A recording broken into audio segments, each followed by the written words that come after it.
Hey, good morning, everyone. I'm just doing a quick live stream to, just to show you some things I'm working on for Jeran.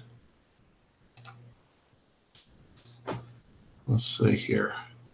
Well, first of all, in Jeran's last video, Holy Geodesy, he's like tying me to. It's an interesting approach he's taken there, but I'm going to look at it as an opportunity to do some teaching or sharing of information that I'm aware of, and it's for him and anybody that's interested. So that's what I'll do here, and I'll use his video as the basis for that. And I'm gonna just show you how things have been done. But before I do that, I wanted to make mention in his video, he begins with me, but then it seems he's tying me to scientism, or I don't know where he's going with that, but he launches into this whole listing of atrocities and horrific things in the world, and the mistrust of government, etc. And I'm just going to show you. It's like I have this group. It's called Flat Earth Geodesy. It didn't begin with that name. I started this thing about a year ago. I forget the first name, like Flat Earth Measurements or something. I was really interested in people coming into the group and showing your evidence, your measurements. Show us why you believe the Earth is flat, that type of thing. And anyway, it is finally settled to this. I finally settled on geodesy. This is what I do. It's interesting to me. Anyway, but in this group, let me get to this point. In this group, I have started sharing things about climate science, the electric universe theory, things that interest me, and more to the point, things that I'm watching and learning from of PhD scientists questioning science or the established status quo, orthodox view, whatever. What Jeran talks about in the end of his video, he's correct that science itself is questioning science. And so anyway, I got into, I guess, hot water or heated debate in here, and people advised me that let's maybe that it's off topic in this group, and I get that, and I actually apologize to some people that I entered into. I was not in my best form. I resorted to some name calling and so forth, and that's not where I want to be with this group. And then so what I got motivated to just create another group. Okay, so now this group is going to be just about this topic, geodesy. So there is a topic of something called space geodesy. I do share those things here. So it's going to be all about that. But I did start another group called Scientists Questioning Science. And that's where I'll, post the things that interest me. And I'm telling people, this is not a debate group. If you don't like what I'm sharing here, take it up with these people. I'm not a PhD. So it's no good. I mean, I'm trying to show people things here that interest me, that I'm learning from. So anyway, take it up with them. I'm not here to defend what they're saying, these other scientists. A lot of these scientists have lost their positions, lost their tenured positions, especially the ones that are questioning so-called climate change, because they've asked questions about it. And it's worth looking at this, because they're PhD, they're credentialed, just like these scientists who say the Earth is warming. These scientists are coming to a completely different conclusion. And is the solution to ostracize them and fire them from their tenured positions and force them out of their jobs? I don't think so. I think it's worth let science settle science by looking at the science itself. You can't. I agree with Jeran in the ending of his video, Holy Geodesy video. You can't exclude. You got to include. You got to look at it and let the science itself settle it. So anyway, that's what this group is for now. And oh, here, I wanted to preserve this screenshot with this guy, 1000 Frawley, listing, all these scientists who have been fired, lost their positions, so forth and so on, only because they have a different view of climate change. And there are some who are saying the entire opposite is happening. It's not going to be global warming. It's a coming ice age. And, what would be wrong with someone looking at that and wanting others to know about it? I mean, if it's true that an ice age is coming, shouldn't we know about it? Shouldn't we be preparing for that? So anyway, that's it. So now I have this other group, and that's where I'll talk about the electric universe theory and climate science, evolution, all of it. These. And again, what is it? It's me looking at PhD scientists questioning science. It's not my view. It's just me looking at what other scientists are saying, and that interests me. That's it. So look, that's all I want to do here with that. I just want to make mention of that.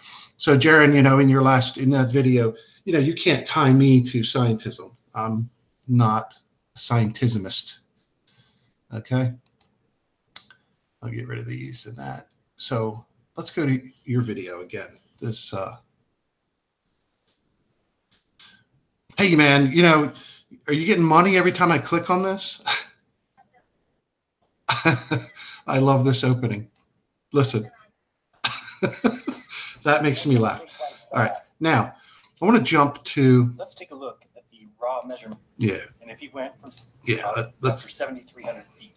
So if he walked to his next target, let's look at this. 7,300 feet, he'd again measure about 8 inches. And if he went from San Francisco to San Diego, measuring section by section of 7,300 feet, he'd cover 2.6 million feet, measuring 8 inches per. Okay, so what you've done here is you've tallied up, as you're doing, the way you're doing this is you're tallying up these 8-inch drops and adding them together. And of course, that amount does not add up to the actual drop. So, you're off on how you're doing this. And, this is something you've come up with, you see. So why don't you just ask questions instead of creating these types of, what are these, it's how you're thinking about it. I remember one time you and I were in a messenger. We were messaging, and you were asking me about what happens if you put a telescope on a long rail, and you come up with these. I call them concoctions. I mean, no one's doing that. No one's putting a telescope on a rail, but you were trying to make a point. Why are you doing that? I mean, my answer to you is, I don't know. Why don't you try it? Why don't you take a telescope and put it on a rail? To the point, here you are coming up with this that no one's doing. I mean, why would you do that? So that you can then show that it's wrong? Well, yeah, it's wrong. Jeran, you're wrong. This is incorrect. So 361 sections, 8 inches each. Yeah. Is 2,893 inches. Yeah, it doesn't work that way. 241 feet. That's not what that's not how it works. It's 500 miles. There should be 31.45 miles of drop. Jesse measured 241. Okay. Now look here. He says Jesse would have measured, but what he said was Jesse measured. These are low tactics. If you're seeking truth, dude, you have someone here, me, who will talk to you. I'm not taking any of this that you're doing personally. This is how you're acting. And others are watching. And so I'm going to stand by what I know to be true, and I'll present it. If you have real questions about it, I'm going to try to answer them. But these are tactics. I would not have measured that. That is incorrect. Now, the next thing I'll go to is how you started playing over and over again me saying surveyors do not go around measuring curvature. You're taking that out of context. If people go, and I linked it, it's in the links in your video. I linked the video in which I said those words. And I'm speaking specifically of the book that I'm asking people to take a look at.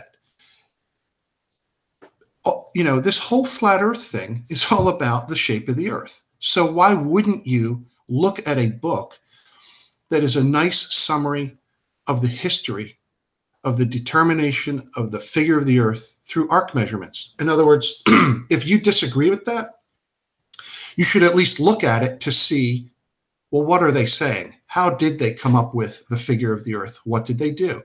Take a look at the book. It lays it out from earlier times with very crude instruments.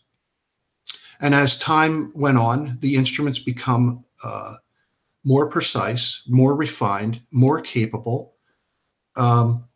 Just think of the progress we've seen in instrumentation, technology itself, machining, the ability to machine things. Look, that's just natural. That's just what happened over time.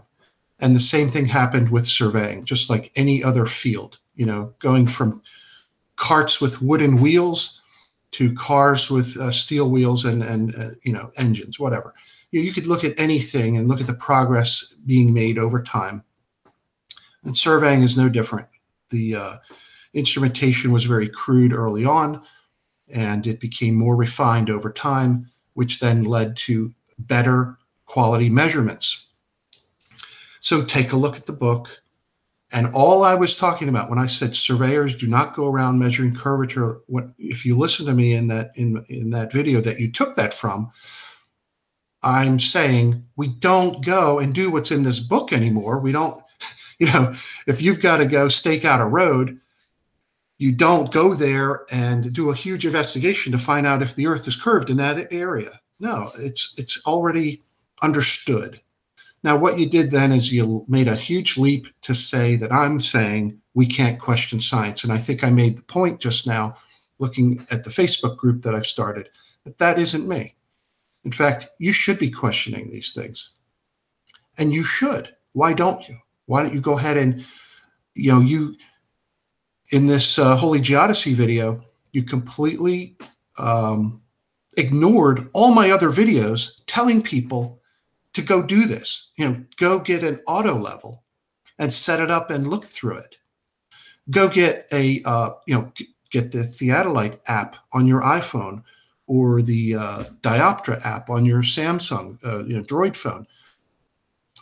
In all my videos, I encourage people to do these things and test these things for themselves. See it with your own eyes. So you should know that, Jeran. So, my appeal to you in this video is to stop these tactics and talk to me. For real. Let's be real. Now, I'm going to use this section. Come on. This thing here you talked about. Okay, now let's look at this. You're going from San Francisco to San Diego. And of course, the way you're laying this out isn't anything that ever happened. No one did that. Okay. So, but it's valuable because I'm gonna suggest to you that we should do a test similar to what you're describing here. Okay. Of course, we're not gonna go that far, but we could do a very reasonable test that it would take one day, and maybe I'll talk about that further. Or if you're interested, I'd like to hear from you, or anyone that would be interested in doing a reasonable test that could take one day. I mean, if you want to take 2 days, hey, I went down to Lake Pontchartrain and the Little Tinses Bayou, and spent several days. So I'm up for doing work. If anyone's interested, I like this. In fact, I've met someone here just recently who also enjoys doing this, and he calls it recreational surveying. And the point to that is that we're using older technology, theodolites, and to the point where I said we use GPS for everything now, and you launch into this whole trusting government, trusting GPS thing.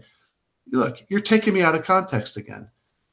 Ask any surveyor if they're using GPS. Yeah, they use GPS. GPS is on road graders, bulldozers. Roads are being built using GPS. It's being used. I don't care if you think it comes from cell towers. I don't care if you don't think it's coming from satellites, whatever. GPS works. People are using it. And we use it all the time, and it results in very accurate positioning and construction layout. So that's the only point I was making is, hey, we don't really do the things of the past anymore.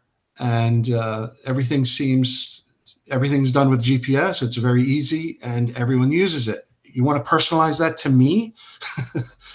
That's what is being done in the profession. We use GPS. And so I like the term recreational surveying because it's fun to go back and do things the old-fashioned way. And that's what I'm going to show you next is what did happen between San Francisco and San Diego. So let's take a look. I've got some maps open. This is just history. You want to make it into me saying it's been done before, we don't have to do it again. No, the point to that was it's been done. You can do it also, okay? This, what you're looking at here is the triangulation diagram for California. This is the southern section. It's a long state, north and south, so they broke it up into two, let's see, here's the northern section. What you'll notice is, like, here's a pretty long line of sight. It looks like a peak, King Peak. They could see all the way to Great Casper. But that's unique. You don't see all the lines like that. Here's a nice long line. But look at most of the lines. And what are these? These are like what Jeran showed in the last few minutes of his video, those discs. Let's go open a. Where's my browser? Come on, I got too much stuff open. Geez. Here we go. Browser. Let's go here. Let's say triangulation. Let's say Bilby Steel Tower.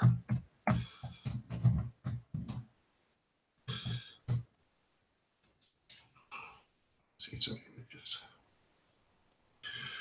Okay, this is how they did triangulation.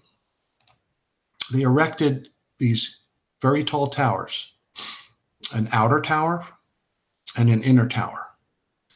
So the inner tower, you could think of it as a tripod. A surveyor puts his instrument on a little tripod down here on the ground. This is a really tall tripod, and the instrument goes on here. And this tower is inside this tower. And this is the tower that they climbed up and stood on up here. And the reason that there was an inner tower and an outer tower is that so that their moving around wouldn't touch this or jostle it and move it. So they were completely separated. They were not touching each other. So the inner tower was like that. And they stood up here and made the measurements from there. And a lot of times on top was a light signal that other theodolites could see from far away. So they would measure to each other. All right. Yeah, that's the light operator. He's up there shining these lights towards another tower far away. And look how tall these were. They were sometimes 110 feet high. So,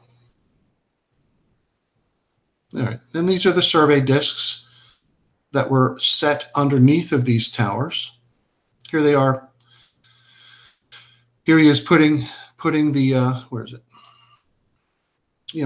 This is the disc he's putting into a mass of concrete.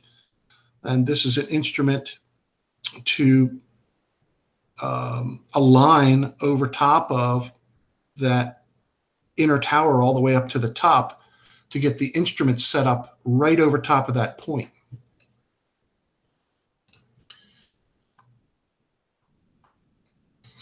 All right, so when you've got this mentality right now to mistrust everything. I don't know. This stuff happened. This really did take place. This is how it was. Here they go. This is a cool shot. That's a large 15-inch circle theodolite. There's a triangulation party. There's the, one of these guys is the observer. He's probably the note keeper. I mean, that's what they did. So now you have a picture of what's going on at each of these points. There's a brass disc. Oftentimes it might be up on a mountain. So of course they didn't need a tower up on the mountain, but many of these are erected towers, and these are called chains of triangulation. You'd see. All right. So that's what they did do. They didn't do what Jeran showed, and this is what was done. These are the lines of sight observed. All the angles are observed from both directions, horizontal angles and vertical angles. Now think about it. Jeran is talking about perspective. We measure perspective. Perspective is the reason for whatever he's saying. I can't even make sense of what is being said. I wish you could at least maybe get someone. You've got a lot of followers, Jeran, and don't you have someone that could take an instrument and show us how this whole perspective thing affects surveying measurements? I've pointed you to the tutorial I did called Flat Earth Perspective Tutorial, and I'm showing you how the measurements actually do work. But if what you're saying is true, then are you also saying we don't know where anything is because all these measurements are affected by perspective in some way, and it's all wrong? We actually don't know the elevations of these mountains, and we don't know the distances between them. What are you saying? I chuckle because how can you take a position like this? It just seems, a little ridiculous. This isn't about trusting anybody. This is what was done. We have these maps. They exist. Are you doubting these? Why are you attacking me, or why are you personalizing it to me? I'm only doing the same work that was done to produce these maps. But of course, I'm not out here on a triangulation tower. I'm doing stuff a couple of 1,000 feet long. That's it. I'm not doing triangulation like this. But this is what was done. And this is, you see me going down the coast of California. And I'm not, maybe someone watching will recognize these place names. But here, what the reason I have these open is because what I plan to do is, now these are the detailed insets. What I plan to do is take these maps. These are just PDF images of paper maps that were scanned. But what I will do is put them into my survey software. I will georeference them so that, these intersections right here of 40 degrees, what is that? It's 40 minutes there. Now, basically, I'm going to assign the coordinates that it says on the map to that spot and bring it into my software. And when I do that, I'll be able to get some of these control points. I'll get a sampling of some of them. And we can analyze and look at the data, you know, that was used to tell us, you know, where this island is. You know, Jeran, is this island here? Is that, you know, do we know where that island is? I'm not mocking you. I'm really trying to understand what you are saying about perspective. I think you're armchair quarterback. You know, you're just critiquing what I've done, but you're not offering back the real deal. Like, if this is all wrong, then what is right? You know, how can you ignore all this? I'm sure you live over here in California. You must have driven down some of these highways. You must have gone from one town to another. How did you get there? You were probably using a map. Who made the maps? How were the maps made? I'm showing it to you. That's all I'm trying to do. If you want to mistrust all this, show us what's different then. Show us how your claim, you know, you have to disprove this. This is what exists. This is what we know to be true. That isn't me saying, hey, you shouldn't question things. That's me saying, this is what we have. If it's wrong, show us how it's wrong. Go ahead. Let's see, what else did I want to do here in this little quick thing? I'm just pretty much showing you what I'm working on here for you. And what I'll do is go back to, I'm going to go back to, sorry folks, I'm tabbing all around here. But yeah, let's go back to the browser, to your video. So, you know, I'll end it with this. I'm proposing that and I did already say this in my rebuttal to you yesterday. That was just me reacting to your video.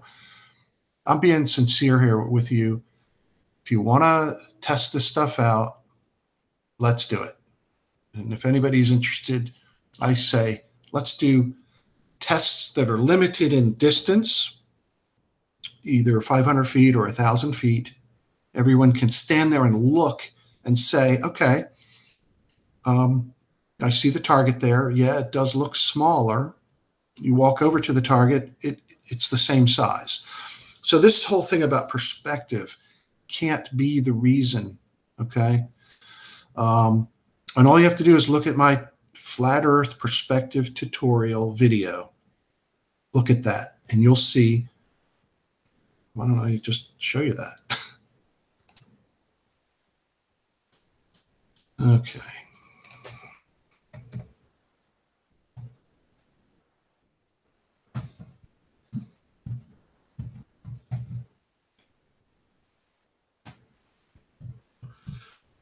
So I'm a two-finger typer. Here's mine.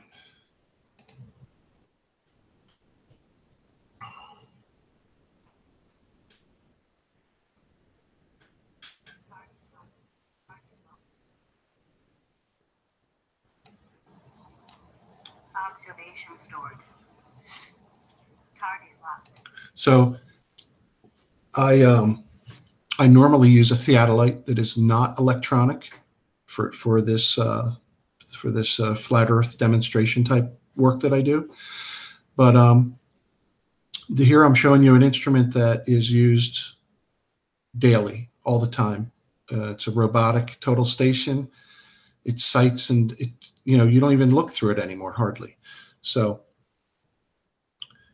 but normally what I'm using is a theodolite used many years ago, and there's no electronics in it. There's no software, nothing. It's like I said in my video from yesterday, it's just like a rifle telescope with a crosshair. And you just aim it and measure angles. That's what it does. And that's what I talk about in this video.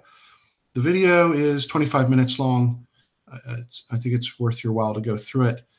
But you will see that I set two targets that are 2 meters apart, and I measure the angles between them close up. Then I move back about 100 and some feet measure them again, move back another couple hundred feet, measure them again.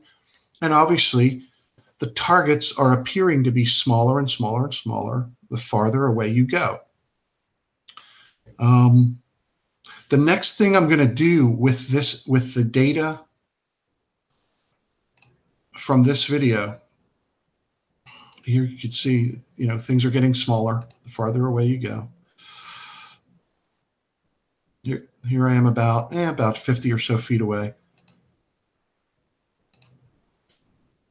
Now here, I'm all the way down at the other end. The two targets are way up here. You can't even see them, and I'm making that point. I'm like, they're really small now, but this instrument can measure the angle, the horizontal angle, and the vertical angle between them. Okay, so it doesn't matter what size they appear to be. You can measure the angles and, of course, the distances. This thing has a distance measuring capability as well. And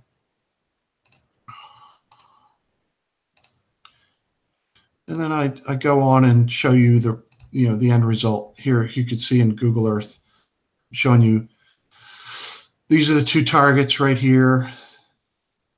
And I show you each setup going further and further away and whatever. So that's there for you to take a look at. Anyway, the next thing in this is to say goodbye, say good morning, and we'll end it here. Like I said, what I plan to do is pull all these maps into my software so that they are all connected, and I think it'll be useful to go through that. So, all right, I'll end this here. I'll talk to you again soon. Thanks. Bye. Where do I do that? Right here.